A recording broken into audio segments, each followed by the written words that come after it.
वालेकुम वरहमतुल्लाहि वबरकातुह।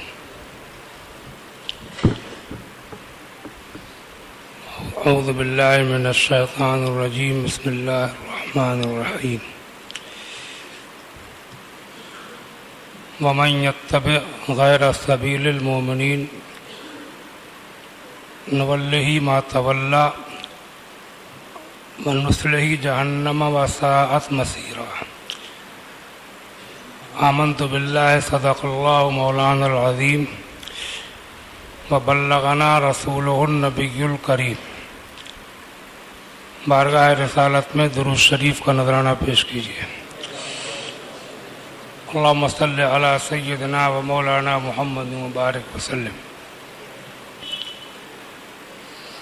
कलमा शरीफ का जिक्र कीजिए। ला इलाहा इल्लल्लाहु मुहम्मदुर रसूलुल्लाह सल्लल्लाहु अलैहि वसल्लम। कुरान करीम की आज जो आयत करीमा मैंने तिलावत की है, उसमें ये फरमाया गया वमन यत्तबि गैर सबीलिल मोमिनीन, और जो मोमिनों के, मुसलमानों के रास्ते को छोड़कर दूसरा रास्ता इख्तियार करे, नुवल्लिहि मा तवल्ला, हम उसे उधर ही फेर देंगे जिधर वो फिरा,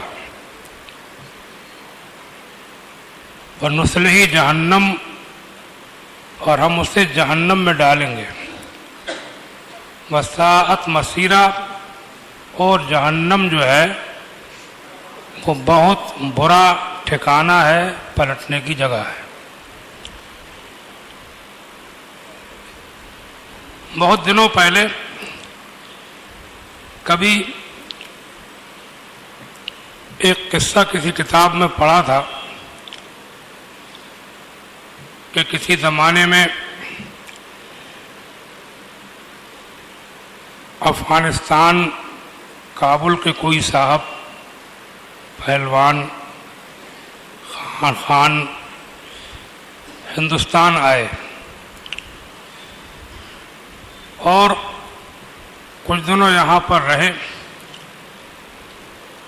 एक शहर में उनका क़याम था। एक दिन सुबह के वक्त टहलने के लिए निकले तो एक शख्स, एक हलवाई, तबाक में गरम गरम हलवा रखे हुए सुबह सुबह बेच रहा था, लिए बैठा था। पहले सुबह सुबह हलवे बिका करते थे शहरों औरों में। तो ये काबुली साहब जो थे, पहलवान साहब, इन्होंने उससे कहा कि भाई तू कैसा आदमी है कि तेरे सामने इतना बढ़िया हलवा रखा हुआ है, गरम गरम भाप निकल रही है, और तू इसे खाता नहीं। तो हलवा फरोश ने कहा कि खान भाई, मैं अगर इसे खा लूंगा तो मैं तो बर्बाद हो जाऊंगा। मतलब ये था कि ये मेरी जरिया माश है, इसको बेच के बच्चे पालता हूं, मैं खुद ही खा लूंगा तो बच्चे कैसे पालूंगा। अब वो साहब ये समझे, पता नहीं क्या समझे, उन्होंने कहा अच्छा, जो इसे खाता है बर्बाद हो जाता है, हम खाते हैं। और वो साहब पूरी हलवे का तबाक साफ कर गए। जब कर गए तो उसने कहा कि पैसे का, पैसे वैसे कुछ नहीं, हम तो तुझे ये दिखाना चाहते थे कि हम इसे खाएंगे, हम बर्बाद नहीं होंगे। तू कह रहा था बर्बाद हो जाऊंगा मैं तो खा के। अब वो बेचारा परेशान हुआ, काजी शहर के पास गया और जाकर के शिकायत की कि फलां काबुली खान ने मेरा सारा हलवा खा लिया और पैसे नहीं दे रहा। उन्होंने अपने आदमी भेजकर काजी ने बुलवाया, कहा भी तुमने इसका हलवा खाया? कहाँ, पैसे क्यों नहीं दे रहे हो?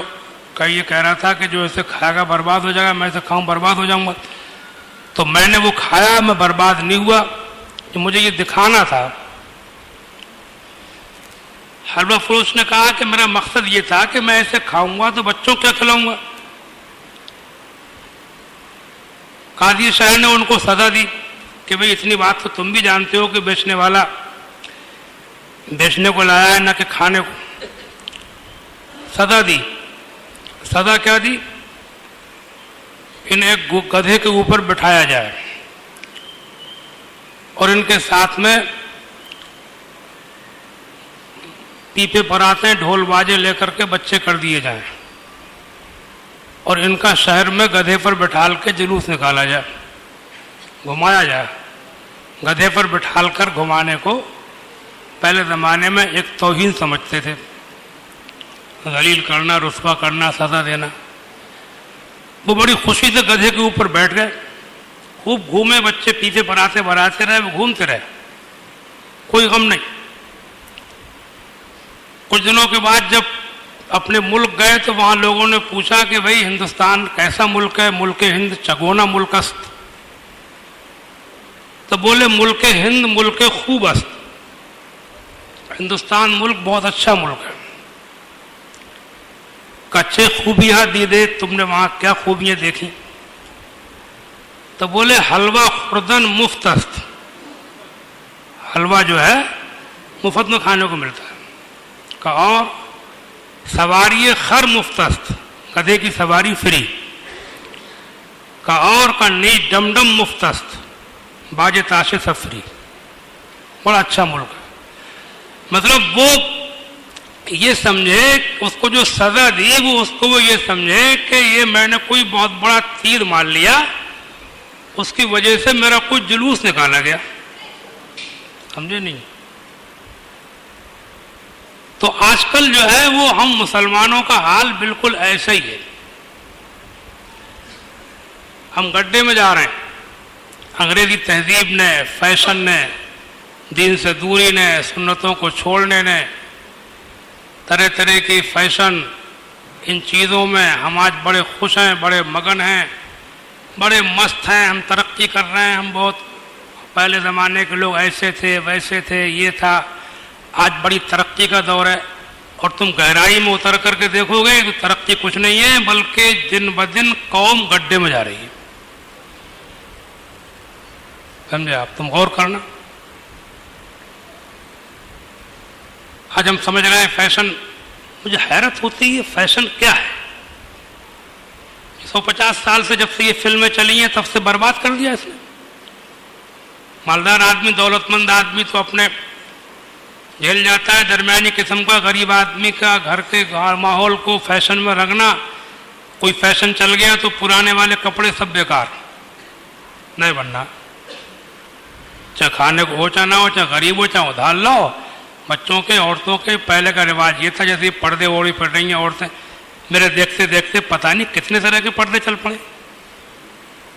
अब कोई पर्दा चला है अभी देखने को मिल रहा है, उस पर्दे का ये हाल कर रखा है, फैशन समझ रही है उसको, और वो एड़ियों से इतना नीचे लटकाए फिर रही है। अब बोलो पागलपन है नहीं, मगर फैशन। झाड़ू लगा रही है, गंदगी भी है, कुत्ते भी हग रहे हैं, पेशाब भी कर रहे हैं, सड़ी वाली चीजें भी पड़ी हुई हैं, नालियों से भी गुजरना हो रहा है, उसमें भी पड़ सकता है। लेकिन वो फैशन की वजह से तो सब हजम है। झाड़ू में लगाती फिर रही है और अपने आप को पता नहीं क्या समझ रही है। पहले के पर्दे सब फेल हो। पर्दा क्या है आजकल का? ये फैशन है। वैसे पर्दा जो इस्लाम में है उसका मतलब ये नहीं है बुर्का ओढ़ लेना।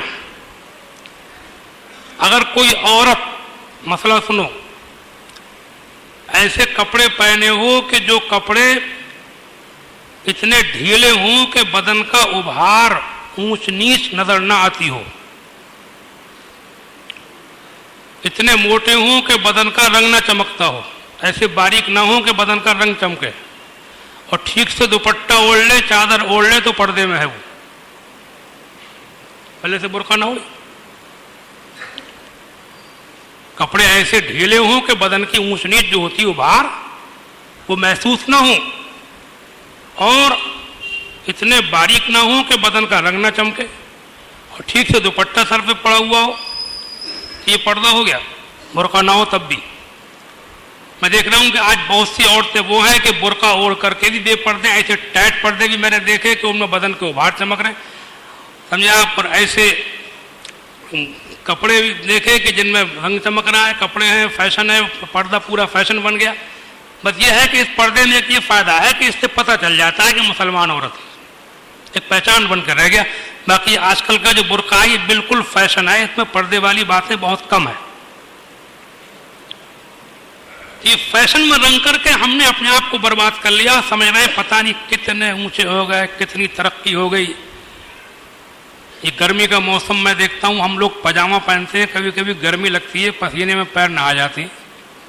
अब ये फैशन के चक्कर में लड़के मोटी मोटी जीन्स की पैंटें पहने फिर रहे हैं, पता नहीं कैसे पहनते होंगे, समझा भी यदि फराइदी गर्मी है उसमें ये मोटी मोटी पैंटें पहनना, मगर वो फैशन है ना, तो फैशन में तो दुख भी झेल लेंगे, समझे नहीं। जाड़ों में देखा कि वो कान से कपड़ा या मफलर वगैरह नहीं बांध सकते, बाल खराब हो जाएंगे, टोपा नहीं ओढ़ सकते, ऐसे ही रहेंगे। ठंड है, ठंडी हवा चल रही है, कोहरा है, सर्द लहरी है, उसके अंदर भी वो ऐसी फैशनेबल लोग जो होते हैं ना, ज़्यादा फैशनेबल, वो कान वगैरह वो कुछ नहीं रखते हैं, उनके बाल खराब हो जाएंगे ना, और फिर कहते हैं सर में दर्द हो रहा है, आंख दो। अब तू जाड़े में सर खोले फिरेगा तो सर में दर्द तो होगा,